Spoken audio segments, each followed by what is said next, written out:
नमस्कार प्यारे साथियों। महर्षि दयानंद सरस्वती यूनिवर्सिटी से जो पीएचडी प्रवेश परीक्षा हेतु जो साक्षात्कार चल रहे हैं, उसको लेकर आज हम बात करने वाले हैं। आज मैं आपको बताने वाला हूँ कि क्या-क्या आपसे पूछा जा रहा है, क्योंकि कुछ लोगों से बात हुई जो अभी जिन साक्षात्कार देकर आए हैं, उनसे मेरी बात हुई थी। तो उनके जो अनुभव हैं, वो मैं आपके साथ साझा करना चाहता हूँ, क्योंकि आप लोगों ने कहा भी था कि सर हमें बता देना कि क्या-क्या पूछा जा रहा है, ठीक है? तो चलिए आज के सेशन की शुरुआत करता हूँ। देखिए, मैं सेशन की शुरुआत करने से पहले आपको कुछ बता देना चाहता हूँ। मेरे पास अन्य भी बहुत सारे कमेंट्स आ रहे हैं, जिसमें सबसे बड़ा प्रश्न तो ये आ रहा है कि sir history, polity, geography, Hindi वगैरह जिनका अभी कोई डेट नहीं आई है कि साक्षात्कार कब होगा, उनकी लिस्ट भी नहीं आई हुई है कि कौन-कौन स्टूडेंट साक्षात्कार के लिए अभी लिस्टेड हुए हैं। तो आप थोड़ा-सा धैर्य रखिए। वो जैसे ही डालेंगे मैं आपको तुरंत सूचना दे दूँगा। आप बस चैनल पर बने रहिए, चैनल देखते रहिए, मैं आपको सूचना दे दूँगा, ठीक है? मैं रोज़ वेबसाइट देखता हूँ और जो भी अपडेट होती है वो मैं तुरंत आप लोगों को एक दिन तुरंत उसी दिन नहीं तो दूसरे दिन दे देता हूँ, ठीक है? तो आपका साक्षात्कार रहने नहीं दूँगा, बस आप विश्वास कीजिए और समय पे आप चैनल देखते रहिए तो मैं आपको सूचना दे दूँगा। एक तो ये, दूसरा कमेंट ये कर रहे थे कि सर किस आधार पे सेलेक्ट कर रहे हैं विद्यार्थियों को। तो देखिए अभी किसी को भी फाइनल सेलेक्ट नहीं किया है और किस आधार पे करेंगे ये तो वो जाने, लेकिन जो आधार पहले भी मैंने आपको बताया है, यूनिवर्सिटी ने जो गाइडलाइन जारी की थी उसके तहत आप सभी को पता ही है, जेआरएफ वालों का तो इंटरव्यू बेस पे होगा और पीएचडी क्वालीफाई और नेट वालों का आपके साक्षात्कार के मार्क्स प्लस आपका नेट का स्कोर कार्ड दोनों के आधार पे होगा, ठीक है? तो ये प्रश्न आप फिर ना करें, है ना? और जब फाइनल लिस्ट आएगी तब आपको पता चल जाएगा कि किसका हुआ, किसका नहीं हुआ। चलिए मैं बात करता हूँ कि आखिर क्या प्रश्न आपसे पूछे जा रहे हैं। देखिए प्रश्न जितने भी लोगों से मेरी बात हुई है, उन सभी ने वही कॉमन प्रश्न बताए हैं कि सर एक तो आपकी शिक्षा से संबंधित सवाल पूछा जा रहा है ना? कि आपने मतलब जो पढ़ाई की है वो कहाँ-कहाँ से की है, कितने आपके जो है मार्क्स आ रहे हैं और उसकी प्रतिशत क्या है। मैक्सिमम प्रश्न ये पूछे जा रहे हैं परिचय से, ठीक है? ज़िले के बारे में पूछ लिया जा रहा है और 1-2 स्टूडेंटों ने ऐसे बताया, जैसे एक कोटा की एक लड़की थी, उसने ये बताया था कि सर मेरे से ये भी पूछा था कि आपने कोटा से पीएचडी क्यों नहीं की? वहाँ से फॉर्म अप्लाई क्यों नहीं किया? यहाँ क्यों आए? है ना? तो आपको उसका एक उचित कारण देना होगा कि भई आप कहीं से भी जा रहे हैं मान लो और वहाँ से कोई नोटिफ़िकेशन आया था पहले, तो वहाँ पे आपने एडमिशन क्यों नहीं लिया? आप यहाँ पे क्यों आए? है ना? यानी कि ये प्रश्न मेरा ऑलरेडी डाला हुआ है उस पीडीएफ में। आप उस पीडीएफ को सफलता विजन्स एप्लीकेशन पे मेरी एक पीडीएफ है जिसमें मैंने बहुत सारे प्रश्न डाले हैं। उन प्रश्नों को तैयार कर लेना, सारे सवाल वहीं से पूछे जा रहे हैं, कुछ भी बाहर नहीं पूछा जा रहा और सारे क्या मुश्किल से 5 से 10 सवाल पूछे जाएँगे, 5 से 7 मिनट तक का ये सेशन चलता है, जिसमें से बेसिक परिचय में आपको 2-3 मिनट वैसे ही निकल जाते हैं और 2-3-4 मिनट का और रहता है कि भई आपकी जो समस्या पे फिर चर्चा कर लेते हैं, तो इतने में आपका काम हो जाता है बस, ठीक है? तो एक जो सवाल है एक नया सवाल यही बन के आया है कि आप आपके ज़िले में या वहाँ पे कोई भी आपके आस-पास जो यूनिवर्सिटी है, उसको छोड़कर आप वहाँ क्यों जा रहे हैं? ये ज़रूर ध्यान रखना। वैसे ये प्रश्न भी मेरा डाला हुआ था कि आप एमडीएसयू से ही पीएचडी क्यों करना चाहते हैं? ठीक है?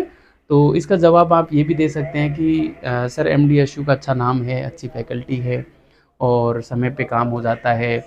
यहाँ पे जो शोधार्थी हैं वो गाइडों के साथ अच्छा संबंध रखते हैं। तो मतलब गाइड जो हैं शोधार्थियों के साथ अच्छा संबंध रखते हैं। मतलब अच्छी उसके बारे में एक पॉजिटिव जवाब आपको देना है, ठीक है? और ये भी कह सकते हो जेआरएफ वाले कि सर हमारे पास जेआरएफ भी है, तो वो लैप्स ना हो जाए इसके लिए एडमिशन लेना ज़रूरी भी है और फिर यूनिवर्सिटी घर में तो है नहीं, भले ही ज़िले में हो लेकिन घर में तो है नहीं, जाना तो हमको शोध के लिए पड़ेगा ही पड़ेगा। तो कौन सा फ़र्क पड़ रहा है, अजमेर से करें या जयपुर से करें या भरतपुर से करें या कोटा से करें, है ना? इस प्रकार का जवाब आप दे सकते हैं। दूसरा जो प्रश्न किया जा रहा है वो टॉपिक को लेकर किया जा रहा है कि आपका टॉपिक क्या है, आप उसमें क्या शोध करना चाहते हैं या आप क्या नया ऐड कर दोगे, है ना? तो देखो आपसे ये पूछें कि क्या नया ऐड कर दोगे, तो उसका जवाब है कि आपकी हाइपोथेसिस पूछी जा रही है, क्योंकि अभी आपने शोध तो किया नहीं है जो आप बता सकें कि हम सर ये ऐड कर देंगे इसमें। जब आप अभी जवाब दे दोगे कि ये ऐड कर देंगे तो इसका मतलब शोध तो आपने कर लिया, इसका मतलब आप और क्या सोचोगे और क्या खोजोगे, ठीक है? तो कहने का मतलब ये है कि वो ये पूछेंगे ना कि इसमें आप क्या ऐड करना चाहते हैं? इसका मतलब वो आपकी हाइपोथेसिस पूछना चाहते हैं कि आपकी परिकल्पना क्या है, हाइपोथेसिस क्या है? तो उसको ज़रूर तैयार करके जाएँ, हाइपोथेसिस को, शोध समस्या को। फिर आप पूछेंगे कै आपसे पूछा जाएगा कैसे आप जो है इस जो मान लो आपने हाइपोथेसिस रखी, तो उसको आप कैसे खोजेंगे, है ना? कैसे उसको एक मूर्त रूप देंगे? तो यानी कि रिसर्च मेथोडोलॉजी पूछी जा रही है। वो डायरेक्ट ये नहीं पूछेंगे कि आपकी शोध विधि क्या है? आपसे यही पूछेंगे कि इसको आप कैसे खोजेंगे? और कैसे का मतलब आपकी शोध विधि पूछी जा रही है। तो फिर आप शोध विधि को अच्छे से तैयार करें, ठीक है? तो इस प्रकार से फिर आपके स्रोत पूछे जा सकते हैं कि किन-किन स्रोतों का उपयोग करोगे। बहुत ज़्यादा आपसे प्रश्न नहीं पूछे जाएँगे, यही कॉमन प्रश्न है जो बार-बार पूछे जा रहे हैं कि आपकी समस्या क्या है? आप कैसे खोजेंगे? आपकी हाइपोथेसिस क्या है? आपकी रिसर्च मेथोडोलॉजी क्या है? आप किन स्रोतों का उपयोग करेंगे? बस। इनमें आपका काम बढ़िया तरीके से हो जाएगा, ठीक है? एक और सवाल कि आप रिसर्च प्रपोज़ल लेकर जाएँ या नहीं जाएँ? तो वहाँ पे बता रहे थे कि आप रिसर्च प्रपोज़ल लाए हो तो कोई बात नहीं, लाए हो तो बहुत बढ़िया, नहीं लाए हो तो भी कोई बात नहीं। आप आपके टॉपिक को बढ़िया तरीके से तैयार करना और वहाँ पे आप जब पूछा जाए आपसे तो आप बढ़िया तरीके से बता देना। मतलब उन्होंने खुद आके से भी स्टूडेंटों से ऐसी बात कही है। तो ऐसा कोई वो नहीं है कि रिसर्च प्रपोज़ल बनाए ही, लेकिन जो लोग रिसर्च प्रपोज़ल बनाकर लेकर गए हैं, उनके साथ में बहुत ही अच्छा व्यवहार हुआ है। व्यवहार तो वैसे सबके साथ में अच्छा हुआ है, लेकिन एक पॉजिटिव रिस्पॉन्स मिला है ना? तो आप रिसर्च प्रपोज़ल लेकर जाओगे तो आपका एडमिशन लगभग-लगभग मानना तय है, क्योंकि स्टूडेंट बहुत अधिक पहुँच नहीं रहे हैं और जो पहुँच रहे हैं ना, तो लगभग सीटों के जितनी सीटें हैं, उनसे कुछ ज़्यादा ही पहुँच रहे हैं। तो यकीन मानना कि जो लोग रिसर्च प्रपोज़ल लेकर जाएँगे, उनका लगभग-लगभग एडमिशन होना तय है, ठीक है? तो आप ये कोताही ना करें कि रिसर्च प्रपोज़ल नहीं बनाएँ आप, है ना? रिसर्च प्रपोज़ल बना लें, बहुत ज़्यादा मेहनत नहीं होती और फिर सारे सवाल वहीं से पूछ लिए जाते हैं। क्योंकि आप रिसर्च प्रपोज़ल नहीं बनाओगे, डायरेक्ट समस्या का वहाँ पे बखान करोगे, तो कहीं न कहीं आप गलती कर सकते हो। क्योंकि आपने एक समस्या तय कर ली, तो फिर आप हाइपोथेसिस क्रिएट नहीं कर पाओगे। आप जो है रिसर्च मेथोडोलॉजी नहीं बता पाओगे, आप आपके स्रोत नहीं बता पाओगे। ठीक है?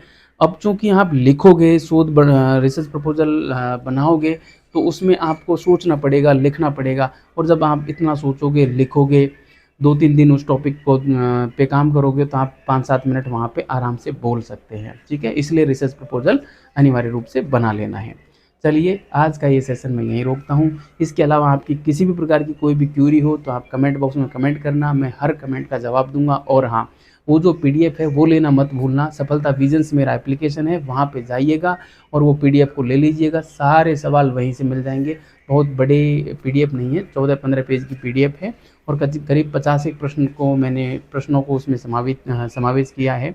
तो आप उसको ले लेना, आपका काम बढ़िया तरीके से हो जाएगा और ख़ासकर जो रेड कलर के जो प्रश्न मैंने उसमें डाले हैं, उन्हीं को तैयार कर लेना, बस आपका काम हो जाएगा। धन्यवाद।